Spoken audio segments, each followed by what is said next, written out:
is our registrar. So welcome, and Jenny and Clint, it is all yours. All right, thank you. Thank you so much. So thank you all for joining us today. We're going to just dive into the Transfer Student Toolkit. As Ebony mentioned, I'm Jenny Robinson. I'm the Assistant Registrar in the Office of the Registrar. And I myself am a former transfer student as well. I attended a community college and a private institution for a little bit before I transferred to HSU. So I'm also an HSU alum and excited to share some tips with you today about how the Office of the Registrar can support you during your time here. So most of all, we can help you with taking care of your university business. We can help you with registering for classes, with declaring a major or a minor, with sending your transcripts. Maybe you need to verify your GPA or you're applying to graduate schools. We can help you with that. Verifying enrollment, maybe for car insurance discounts or all types of things, and a whole lot more. The one type of university business we don't deal directly with is anything related to the money. That would be financial aid in terms of giving money out to students, or student financial services in terms of paying your tuition and fees. But most of the other university business, forms, policies, paperwork, we can help you with, and we can help you with navigating if you have questions about it. One resource I want to point out is our website, registrar.humboldt.edu. At some point during your time here, you're going to need to use our website for something, I promise you. So learn to love it. If you don't remember the URL, you can always get there from the Humboldt homepage in either the quick links menu or just type registrar in the search bar. You can see we've got a lot of common topics up at the top and on the side here, but I really want to point out these 4 buttons on the bottom because these are the ones that probably all students are going to interact with at some point. We've got deadlines, so academic deadlines. We'll talk a little bit more about those in a moment. We've got the catalog, so all the official academic requirements, GE requirements, policy information. The class schedule, which you can also find in your student center, but on our class schedule page, you can also find resources for special topic classes, double counting classes, help interpreting the schedule, especially since there are so many modes of instruction in our virtual hybrid environment. And last but not least, forms and policies. So if you are needing to declare a minor or any other type of form, we can help you with that on the website here. So deadlines, fun stuff.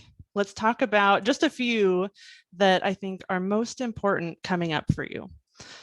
So one is during the first week of classes, you can add without any special permission, but starting on Sunday, August 29th, that's the last day to add without a permission code. And if you're on the wait list, the wait lists aren't going to run anymore after that point. So the wait lists run during the first week. But once we get into the second week, starting Monday, August 30th, the only way to add into a class is with a permission code. So during the second week, you can still add with permission, you can drop, but the very last day to add with permission is Monday, September 6th. So that's Monday of the third week of classes. It's also the last day to drop or withdraw.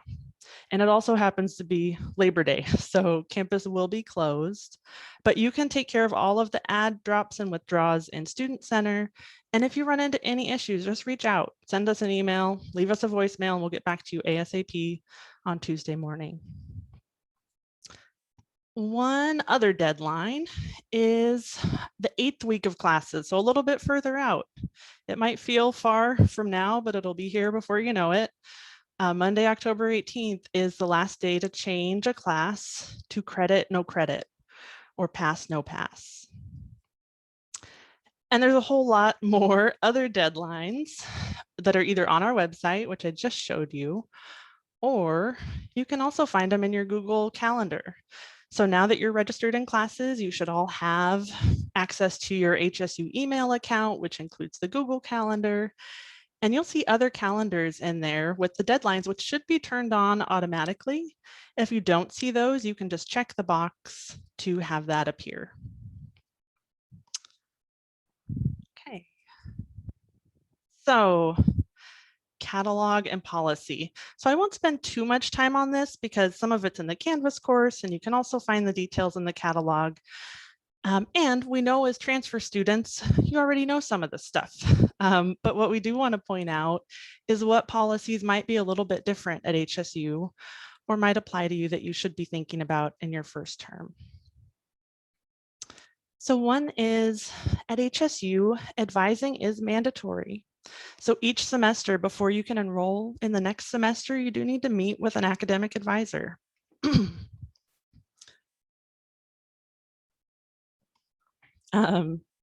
And it's also required that you do degree planning. So using the DARS planner tool to plan out at least 3 semesters ahead so that when you're meeting with your advisor, you can kind of talk over those plans and make sure that things are on track.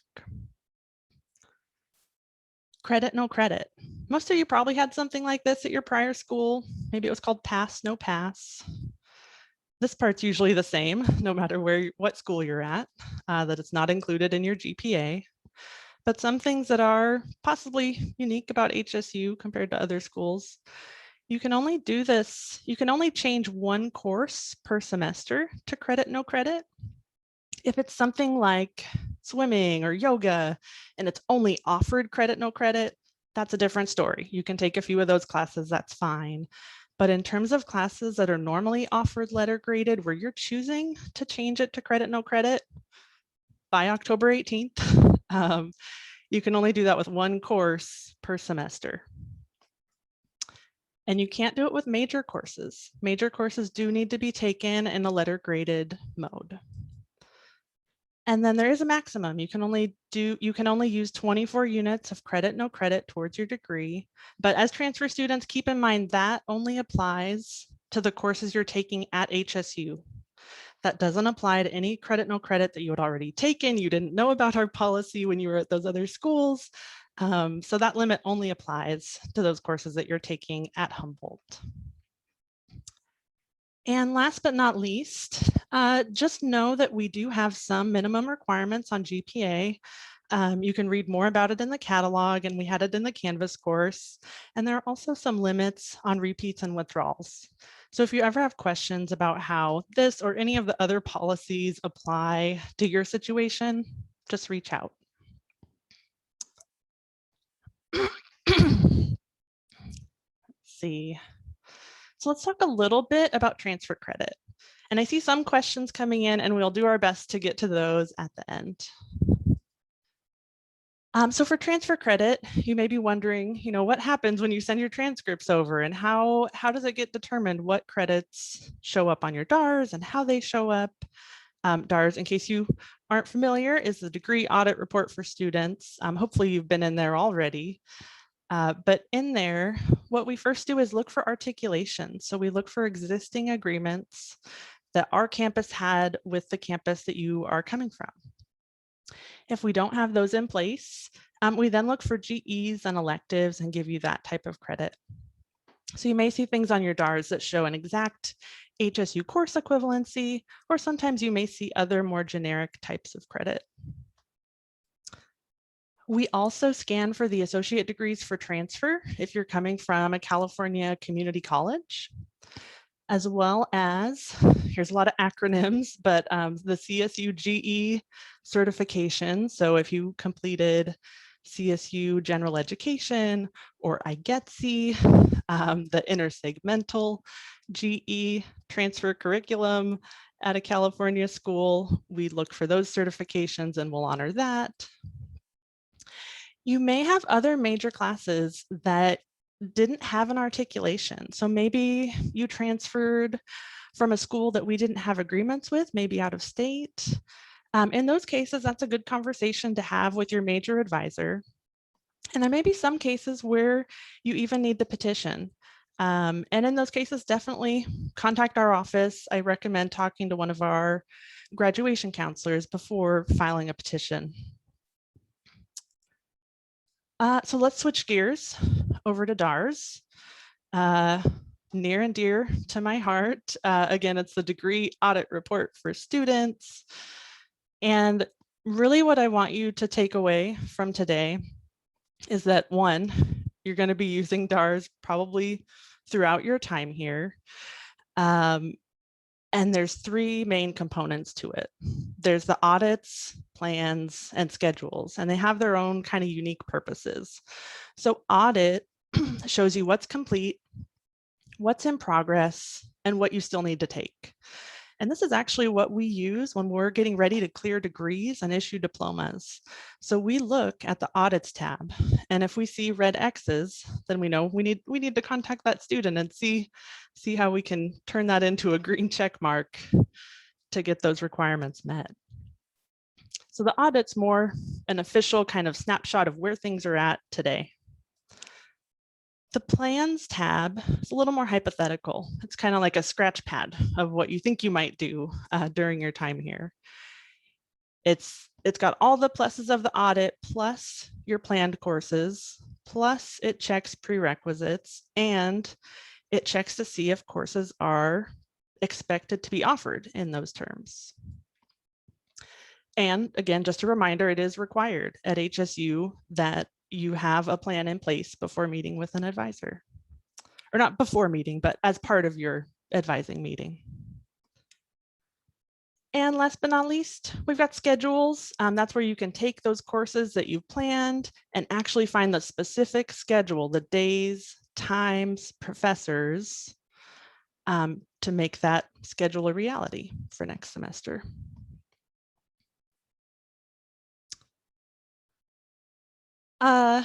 I just like to leave this slide in here because I like this quote, "A goal without a plan is just a wish." And I think it's important to remember that, the whole goal here is there's lots of goals, right? There are your personal goals, your academic goals, but one of those goals most likely is earning a bachelor's degree. And a great way to make sure that you can reach that goal on time and without any surprises, without any extra semesters or expenses, is to make sure that you're planning. And also to remember that things don't always go according to plan. Sometimes you have to scrap plans and start all over, and that's okay. But we have these tools here for you so that you can adjust, plan again, see how things might work if you're maybe thinking about changing majors. Just keep in mind that these tools are here, and advisors and staff in the registrar's office to help you navigate those changes to plans that we have all become very accustomed to over the last however long it's been. So what it's all about, graduation and commencement. One thing to be thinking about as a transfer student is we do recommend applying in your junior year. So for most of you, that means this year. I recommend doing it in your first semester or early in your second semester, so January of 22. One other thing to be aware of is that you do need to pass what we call the GWIPE, the Graduation Writing Proficiency Exam. This is a requirement across the Cal State system. And really, the thing there is just don't wait till your last semester. You don't have to do it your first semester, but we just recommend don't wait until your last. Again, just a reminder that the DARS audit is a key part of your graduation, since the audit is showing you exactly what you've done and exactly what you still need. And last but not least, just know that we do have dedicated graduation counselors in our office who specialize in your major and are there if you need help with any last minute graduation concerns or navigating more unusual circumstances. Okay, so these are outside the registrar's office, but just a couple other things to keep in mind. Keep an eye on your HSU email, forward at your own risk. You will get lots of important announcements in there, and so it's important to keep an eye on those things.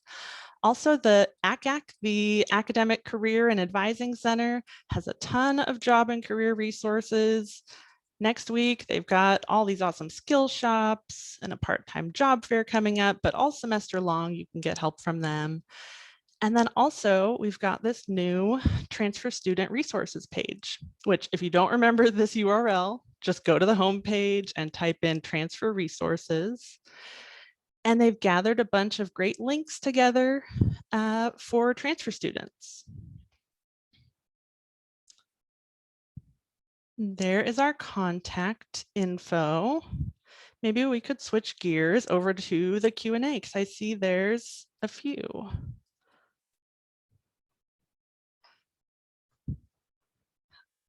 Okay.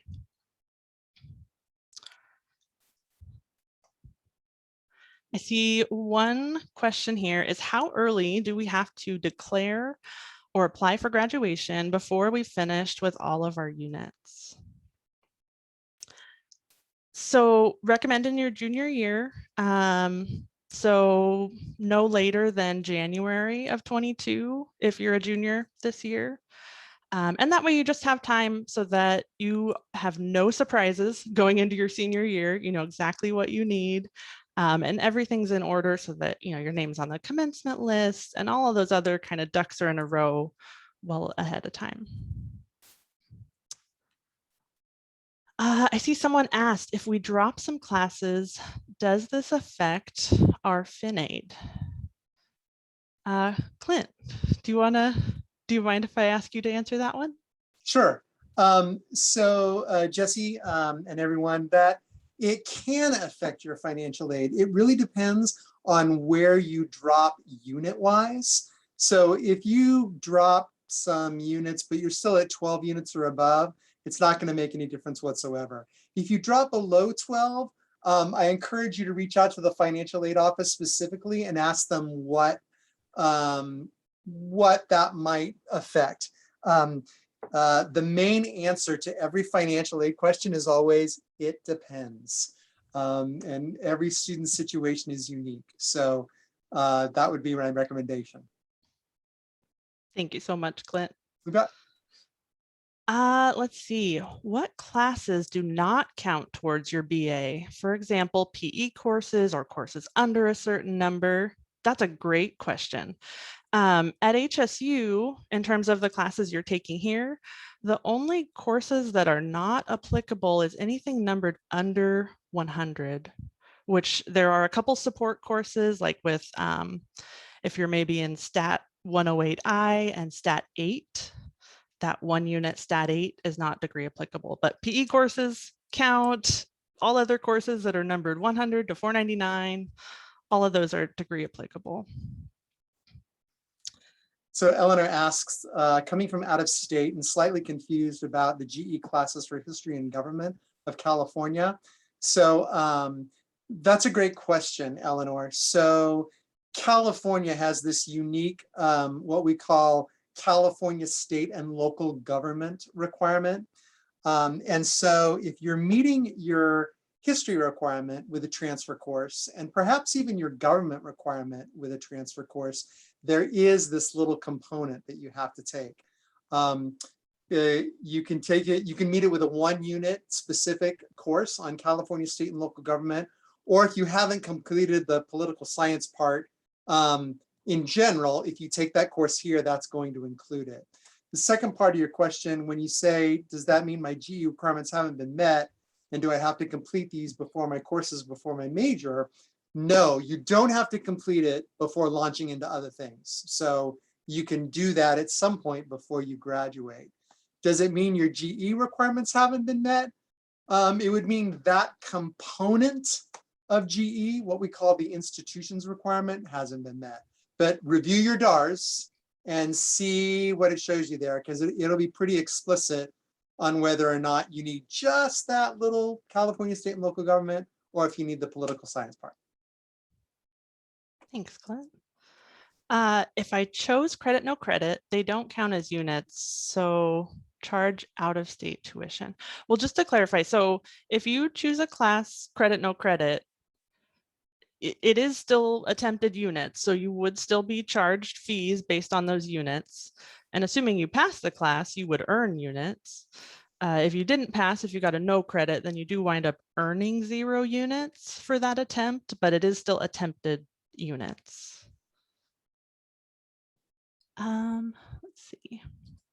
Once courses are next question. Once courses are articulated through DARS, does that allow us prerequisite clearances for courses at HSU? So yes, so long as those courses on your DARS are showing up as the HSU courses. So for example, our general chemistry is Chem 109, our chemistry 2 is Chem 110. You would want to make sure that you're seeing those exact courses show up on your DARS if you need those for prerequisites later. Sometimes if it's a course you don't need as a prereq later, you don't need that actual articulation in place just to have it check a box for your major. But for those majors that do have a lot of prerequisites, yes, you want to look for that articulation on the DARS.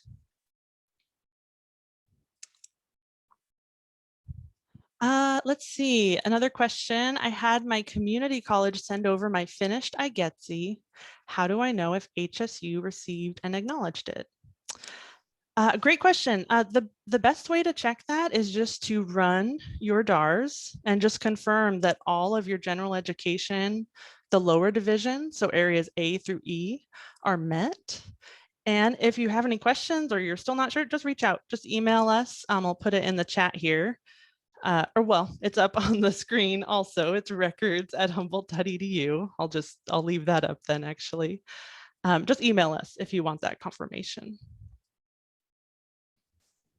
Henry asks, how would I find out the class requirements for my major or my minor? So Henry, best resource is always your major advisor. But a second best resource is from the Humboldt State main page. There is a quick links drop down. And if you drop down to what we call major academic plans or maps, if you click that and click your major, it's going to give you a semester by semester suggested plan for what the department expects you to take over 8 semesters. And you can vary that a little bit in consultation with your advisor, but that will give you a really good sense of what's required.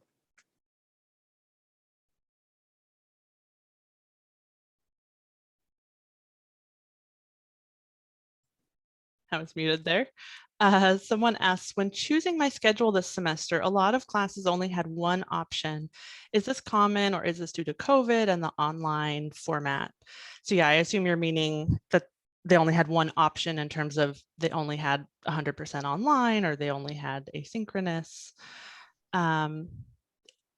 I would say it definitely, we still are having impacts from the Delta variant and all of that. So the schedule has been impacted by that, but we are definitely moving more back than we were last year for sure, into more in-person, more hybrid, more synchronous.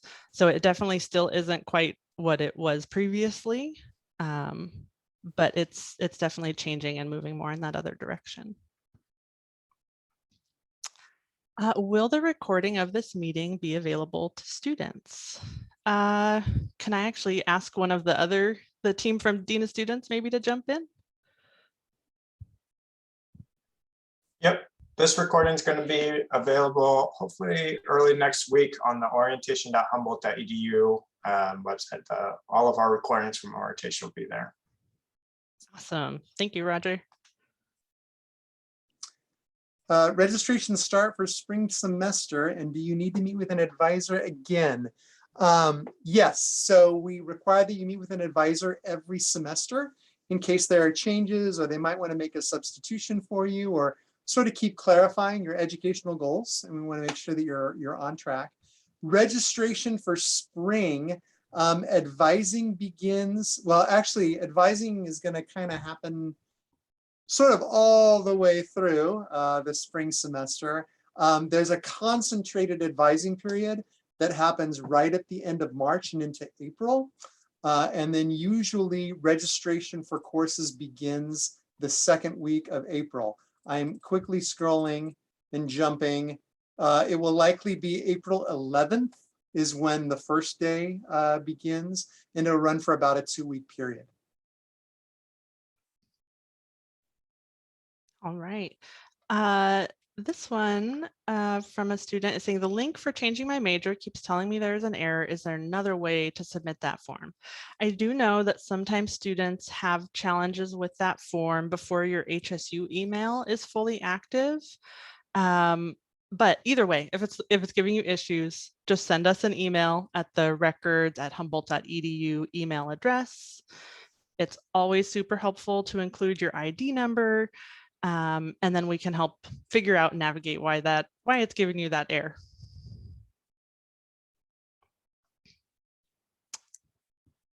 Go ahead. Nope, go ahead, Clint. Go I was for going it. to say, as long as in Student Center, your degree says what you think it is, that is correct. Roger and/or Marissa might be able to speak to lists that were a little off. We heard that a couple times where a student came in with a different major on a different list, but I can guarantee that if it's in Student Center, it's correct. Nice. Next up, can you take GWIPY over the summer? That is a good question. I don't believe that you can. I don't know if anyone else on the call knows specifically, but I believe it is generally just during the regular academic year, during fall and spring. And I see nods of agreement, so we're going to go with that. How do you apply for graduation? So it's actually super easy and it's in your student center. So if you log into My Humboldt, open your student center, there's an academics section with a little drop down, and one of those drop down menu items is apply for graduation. We have a little walkthrough on our website too. Yep. I think we answered that one already. Can the GWIPY be scheduled and taken at any time, or does it need to take place on a certain date? I believe the way that they are running the exams now is that you sign up for a window, and then you are given that window to complete the exam. I don't know if that will change in spring. That's been kind of an adjustment during the pandemic, during the last few semesters. So it could maybe change next semester, but that's how it has been working more recently.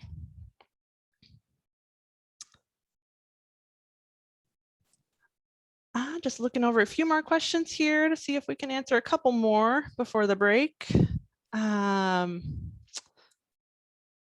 Let's see, why do we have to apply for graduation and commencement so early? Where do we apply? Will graduation be in person? Yeah, so part of the reason we recommend applying so early, like I mentioned earlier, is just to make sure that you don't have any surprises, to make sure that you know going into your senior year exactly what you need to take to graduate on time. And it's also to make sure that everything is in order for you to have that commencement go off smoothly. You know, we want to make sure your name is on the list, the majors and minors are all dialed in correctly. Yeah.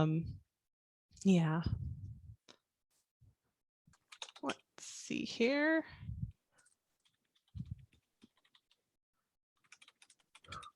Which department can we contact to help us work on our DARs?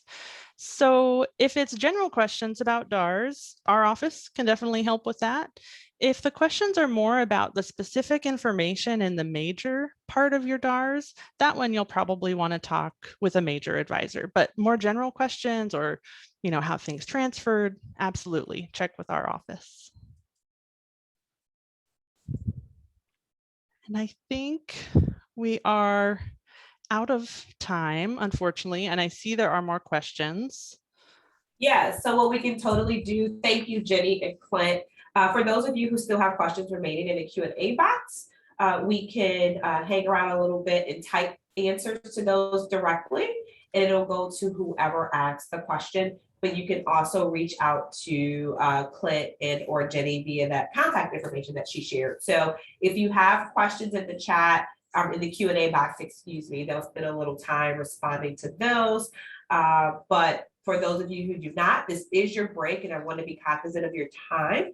And so you do have until 12:40. And at 12:40, you are going to join your respective college and or the undeclared session for an hour of engagement with students and faculty and or admin from there. So go ahead to your break, check our website, and I will drop the link to the website as soon as I can copy it for those of you who need it again. That way you can know where you are going. So you're not coming back here, you are going to meet with the respective colleges. And Roger also just put the records email in the chat as well for you to reach out to them. So we appreciate your patience. Jenny and Clint, amazing job as always. Thank you for sharing with our students. So we'll hang for a second to answer a few of these questions that we can. And then everyone else, will see you later on in your respective colleges. Thanks, everybody.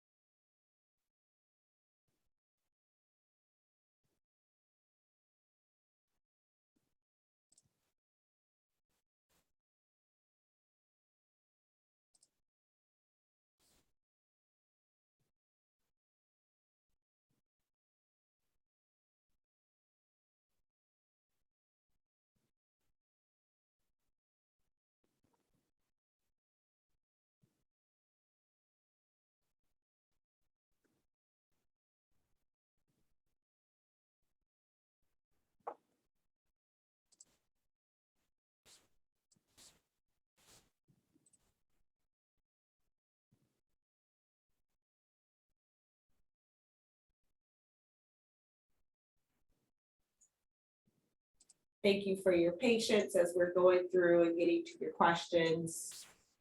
Don't worry, we are working diligently.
So many good questions in here.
Thank you so much to our amazing registrar team for hanging in there and helping get all of our students' questions answered. Absolutely appreciate it and truly phenomenal. We are rounding out on the last question. So thank you so much. You all are appreciated. And just a friendly reminder to the 20 or so students who are remaining, you are on break, and then at 12:40, you are going to head to your college session, which you can find on our website for the schedule, which I also just dropped in the chat for you once again. Thank you, everyone.